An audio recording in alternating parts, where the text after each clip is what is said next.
Mohammed sallallahu alayhi wa sallam était une miséricorde. Je veux qu'on cite quelques exemples. Le but, c'est pas de faire de la théorie, c'est concrètement. Essayez de voir comment sa vie était simple. Et dans notre quotidien, on peut transformer toute notre journée en adoration. Quand on se réveille, c'est quoi la sunna? La première chose à faire, c'est de réaliser qu'Allah nous a accordé la faveur de vivre une journée de plus et de le remercier. Alhamdulillah. Alladhi ahyana, qui m'a donné la vie encore une fois. Ba'dama amatana, après cette mort. Wa ilayhi nushur, et c'est vers lui qu'un jour on se réveillera, qu'on sera ressuscité dans l'au-delà. Le prophète sallallahu alayhi wa sallam, en parlant de ça, qu'est-ce qu'il nous a dit? Regardez la façon dont il faut voir la vie. Et chaque journée, c'est une nouvelle vie. Il nous a appris à voir chaque jour comme une nouvelle vie. Et qu'il faut savourer. Dès le début. Dès que tu ouvres les yeux, tu réalises qu'une faveur t'a été accordée. Un jour de plus. Demain, un jour de plus. Et un jour, tu ne vas pas te réveiller. Tu seras réveillé dans l'au-delà. La sunna, elle commence au moment où tu ouvres les yeux. Et toutes ces formules, c'est ce qu'il ressentait. Tout ce qu'il disait n'était que ce qui sortait de son cœur, de son esprit, de ce qu'il voyait. Il nous a dit An-nawmu akhul maut, que le sommeil, c'est le frère de la mort. C'est quoi le rapport? Pourquoi ils sont frères? De la même façon que la mort ne se décide pas, allez, je vais mourir aujourd'hui, je fais ça. Non, la mort, c'est elle qui vient te chercher. Va essayer de dormir au moment où tu veux, toi. C'est comme la mort. Quand tu veux dormir, tu as envie de dormir, tu n'y arrives pas. Le sommeil vient te chercher comme la mort. Certes, tu vas me dire, non, c'est moi, je t'allume la lumière, je mets la tête sur l'oreiller et je m'endors. On sait tous que ça ne marche pas comme ça. Moi, j'aimerais bien au moment où je pose ma tête sur l'oreiller et je m'endors. Mais non, t'attends. Et après, si je te dis, à quel moment tu t'es réellement endormi, tu dis, je sais pas. Je suis en train de penser à ça, je suis en train de réciter ça, et je sais pas, je suis parti. Est-ce que tu es parti au moment où tu as voulu toi? Tu vas dire non. C'est ça qu'il a voulu dire. An-nawmu akhul maut. La mort, elle vient te chercher quand tu ne l'attends pas. Le sommeil vient te chercher quand tu ne l'attends pas. Imam Nawawi, quand on venait chez lui, Allah yarhamou, il a écrit Riyad Salihin, Al-Arba'in Nawawiya. Il a fait le commentaire de Sahih Muslim. Sahih Muslim, Bukhari Muslim. Il a fait tout un commentaire sur Sahih Muslim. Un grand muhaddith, un expert, un maître dans l'art du hadith. Ben lui, quand on venait le visiter, on voyait pas de lit chez lui. Il disait, pourquoi t'as pas de lit? Il dit, parce que je suis jamais allé dormir. Comment ça, t'es jamais allé dormir? Il dit, c'est le sommeil qui vient me chercher. Des fois, je suis en train d'écrire, après je m'endors sur le bureau. Après, je me réveille. Et je suis jamais allé me préparer à dormir. Je me couche et j'attends que le sommeil vienne. Quand il doit venir, il va venir. Il n'avait pas de lit. Peut-être c'est pour ça qu'il était tellement connecté avec Allah Azza wa Jal et à servir l'islam et les musulmans à travers l'énorme travail qu'il a fait, qu'Allah Azza wa Jal a voulu que son nom reste jusqu'aujourd'hui.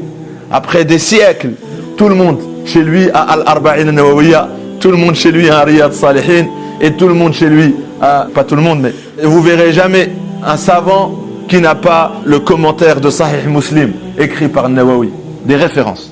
Donc le prophète il se réveillait avec Alhamdulillah. Au moment où il ouvrait les yeux, il remerciait Allah Azza wa Jal, Alladhi ahyana, de m'avoir donné la vie après cette mort. Le sommeil est le frère de la mort. Wa ilayhi nushur. Et il se rappelait, au moment où il se réveillait, qu'un jour il se réveillera dans l'au-delà. Et il nous a appris à le dire. C'est simple. De toujours nous rappeler quand on se réveille, qu'un jour je vais me réveiller dans l'au-delà. Que on va être ressuscité. Quand le prophète a dit à Aïcha radhiyallahu anha, on sera tous ressuscités dans l'au-delà. De la même façon qu'on est venu sur terre, nus. Elle a dit quoi? Allah il va nous ressusciter, on va être nus comme la première fois où on est sorti du ventre de notre maman nus. Même là-bas, on va sortir du sol nus. Il lui a dit, après les hommes ils vont nous regarder, les femmes. Il a dit non.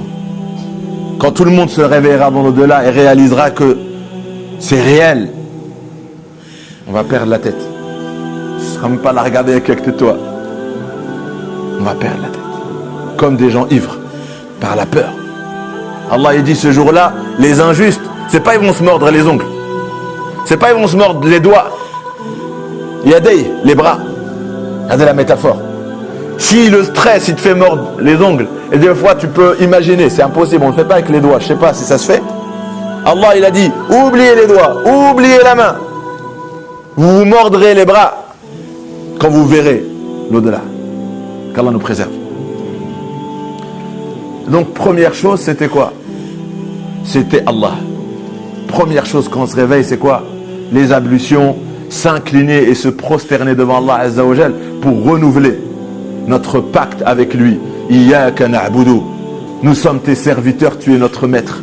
Et un serviteur, il s'incline devant son maître. Il se prosterne devant son maître. Ça, c'est au réveil. Première chose, c'est quoi?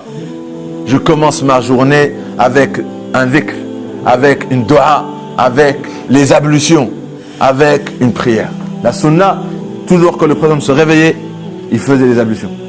Et il faut rappeler qu'il avait toujours les ablutions. C'était pas au réveil. Il avait toujours les ablutions, ça. Dès qu'il les perdait, il les faisait immédiatement. Il n'y a pas un instant dans sa journée, il n'avait pas les ablutions. Et les sahaba, c'est un exemple parfait, ils ont fait comme lui. Vous connaissez l'histoire de Abu Huraira? Bilal. Il s'est vu au paradis en train de marcher, il voyait ses pas devant lui. De quoi m'as-tu devancé au Bilal? Tu marchais devant moi, de quoi? Qu'est-ce que tu fais de si? Il dit, Rasulallah, je fais toujours quand je perds les ablutions, je refais les ablutions. Hein, là, c'est un raccourci pour aller au paradis qui nous a été dévoilé par Bilal. Il a dit, et après avoir fait les ablutions, je fais 2 rak'at. Après m'être purifié, je fais 2 unités pour Allah Azza wa Jal. Il lui a dit, c'est avec ça que tu m'as devancé au Bilal. De toujours avoir les ablutions. Parce que al-wudu silah al-mu'min. Les ablutions, c'est l'arme du croyant. Les choses simples de la sunna, aussi c'est quand on dort. On n'oublie pas qu'on est des fils d'Adam. Et qu'Allah, il a honoré le fils d'Adam par ce beau corps et par ce squelette. Tous les animaux n'ont pas notre beauté et notre squelette. Leur squelette, il est orienté vers le sol. C'est pour ça que quand ils dorment le ventre à terre. Mais un fils d'Adam ne doit pas leur ressembler dans le sommeil. C'est pour ça qu'une fois, le prophète il a vu quelqu'un coucher sur son ventre. Et après, il lui a dit que voilà, cette position n'est pas appréciée par Allah Azza wa Jal. Parce que tu te mets sur ton ventre et donc tu envoies quoi vers le ciel? Sur le dos, sur le côté. Et la sunna, c'est quoi? C'est de faire tout ce qui est utile. Est-ce que c'est pas utile que de dormir sur le côté droit pour que le poids du corps ne s'appuie pas sur le cœur? Parce que si dormir, c'est reposer son corps. Alors, si vous dormez sur le côté gauche, tout le poids de votre corps s'appuie sur le cœur qui est de ce côté. Et le prophète, tous ses gestes étaient parfaits. Si dormir, c'est se reposer, il faut reposer tous les membres de notre corps. Il faut reposer le cœur. Et la meilleure façon de le reposer, c'est quoi? C'est de se mettre sur le côté droit et que le cœur ne subit pas le poids du corps. Et il va mieux, et il se repose. Et dormir avec un ventre pas rempli pour que voilà, tout le corps se repose pendant cette période de sommeil.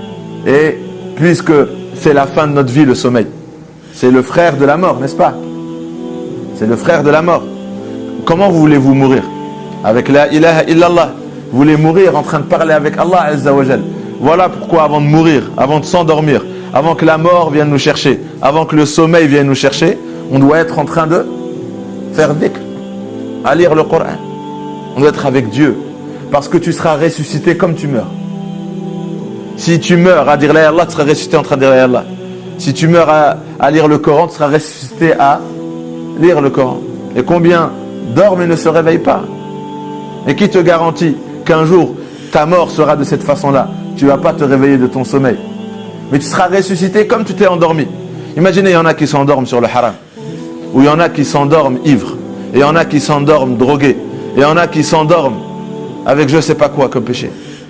Alors qu'ils seront ressuscités comme ils se sont endormis, comme ils sont morts. Et donc la sunna, c'est de considérer chaque début de journée comme une nouvelle vie et chaque fin de notre journée comme la fin de notre vie. Et on veut mourir comment? En faisant 2 rak'at, avec les ablutions, en train de réciter le Coran, en train de faire du dhikr et en train de faire des du'as. Des choses simples, des choses très simples, mais qui sont très très très valeureuses, d'une grande valeur si on meurt comme ça. Et si on se réveille comme ça, la journée sera remplie de bénédictions et de baraka. Pourquoi? Parce qu'on a fini notre journée sur la sunna et on a commencé notre journée sur la sunna. Walhamdulillahi Rabbil Alamin.